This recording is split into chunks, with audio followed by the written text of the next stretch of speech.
Hey everybody, I'm Grandmaster Ben Feingold. This is 5 Minutes with Ben, and I'm Ben. We're going to look at a game, or the end of the game, between Krzysztof Duda and Dommaraju Gukesh from the Sinquefield Cup, which, for me, this game ended about 30 minutes ago. And the players played really well. From this point on, this is move 28, and both players didn't have a lot of time on their clock. So white's down the exchange because, always sack the exchange. On the other hand, white's got this passed pawn on the 6th rank that's going to promote soon. And it's possible that black doesn't even get to sacrifice a rook for it because white can play knight c8 or rook c8 and then queen. So black has to get going on the king side. Gukesh played rook takes f2. And basically every move they made from now until the end of the game was the best move. Forced. Queen takes queen. That's the only move. Black, I should say, has to take with the pawn. So black gets to pass pawn too. White plays a7. Now, black can't stop white from promoting, but black has his own threats. So he played rook b2, attacking the knight, preparing f2 check, or knight takes e3 and then f2 mate. So for example, if we blunder in queen, usually promoting to a queen isn't a blunder. Now black's threatening f2 checkmate with advantage. And white doesn't have any good defense. Okay, so white played the only move, knight c8. Now white's threatening the queen.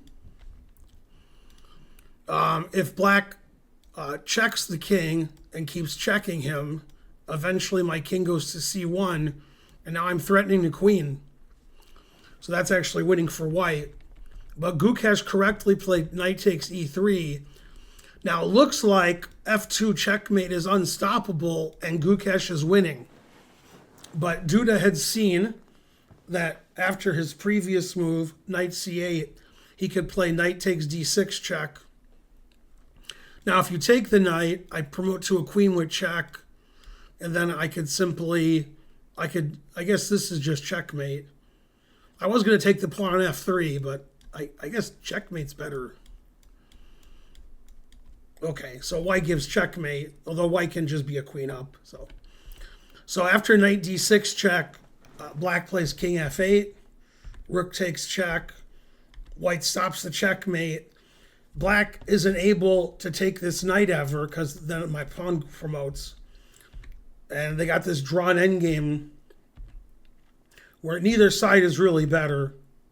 I guess white's playing for a win. White has a pawn in the 7th rank. King h7 prevents rook c8 check. Now rook c8 fails to rook takes pawn. So knight c8, knight b6, rook check. And we just keep giving checks. And even if we couldn't give checks, black could draw by playing rook d to d8. That would be a relatively easy draw. But black just decided to check white. And so a perfect end.